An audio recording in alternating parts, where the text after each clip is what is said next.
what would have to happen for you to go, okay, I think the bottom is in, we're back on board? Now, well, I'll leave it open for you, but maybe a couple of things I could throw out there. Like, obviously, we're in a war. Trump's going to print trillions of dollars, get a new Fed chair. They drop rates to 1%. Or we need capitulation and you want to see another, 50% drop. Like, what are the things that you're looking for, the signs you're watching to tell you sort of when you want to get back into the water? I think a lot of it is more of like a time-based thing. Like if Bitcoin were trading at 60K in 6 months, then maybe it is the bottom. This is an interesting chart. It's called the balance price, Before you go off the and time you'll base, see the so are you saying, because isn't it like typically like the bottom's like 23 months after? So is that the time base thing you're looking at? yeah, it'd be October. Basically, October is when you would expect the bottom to be, plus or minus a month or so. Okay. It could be as early as May, and I'll give you some examples. So this is the balance price, and you can see that historically Bitcoin bottoms around the balance price. Like here's the 2011 bear market, here's the 2014 bear market. You can see that's where it bottomed. You have the 2018 bear market right here, and that's where it also bottomed in the pandemic Hmm. crash. And you can see that it's where it bottomed in 2022 as well.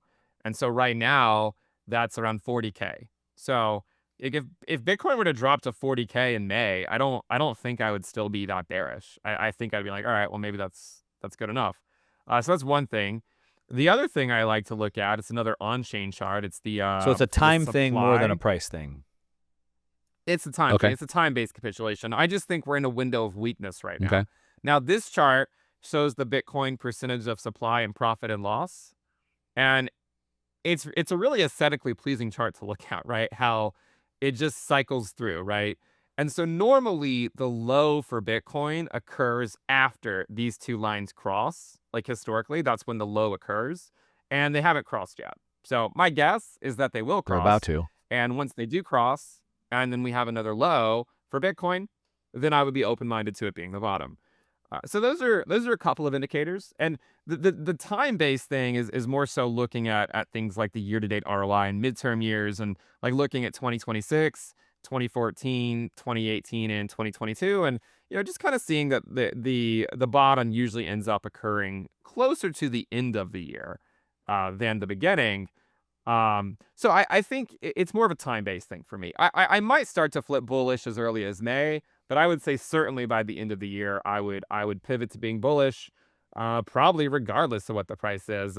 As long as the super cycle guys aren't right. Like if the super cycle narrative plays out and Bitcoin goes to all-time highs this year, then I'd have to think more critically about what that actually means and if it's as good of an entry. But as long as it keeps playing out like it always does, and I know it always feels different, right? I mean, it doesn't feel necessarily like 2018 and like 2022, but when you average out prior midterm years, it's doing exactly what it did back Right. then.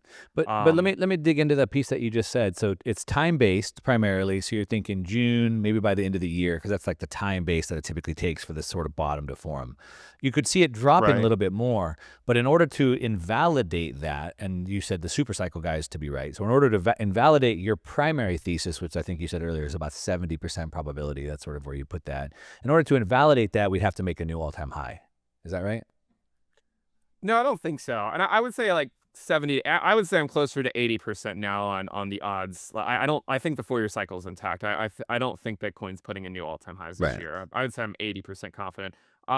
But I normally the bear market has always ended after it gets back above the 50-week moving average. So I mean, yeah, it's a lagging indicator, but every prior bear market, you can see once we got back above the 50-week moving average, the bear market was over, and that's kind of what's happened the last three cycles. And so that's my guess is that once you see us trading back above the 50-week, that's when at least a couple of weekly closes above it, that's when I think you could probably look at this and say that the bear market is officially over. Now, I don't think you should wait for that necessarily to have Bitcoin. I mean, I own Bitcoin right now in case I'm wrong.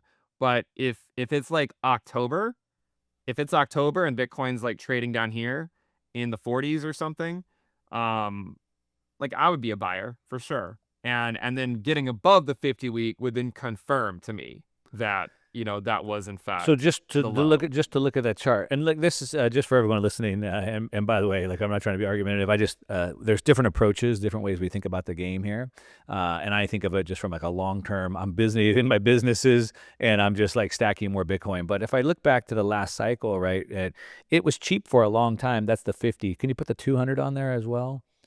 So like if you look at like the 200, typically, is this a weekly? Yeah, weekly. That's typically under the Yep. 200, that white line. It's a historic buying opportunity. So buy when it's cheap, sell when it's expensive. You could sort of look at it that way. So did it get cheap? It crossed the 200 and it got cheaper, right? It was cheaper and it got cheaper. It stayed cheap for a long time.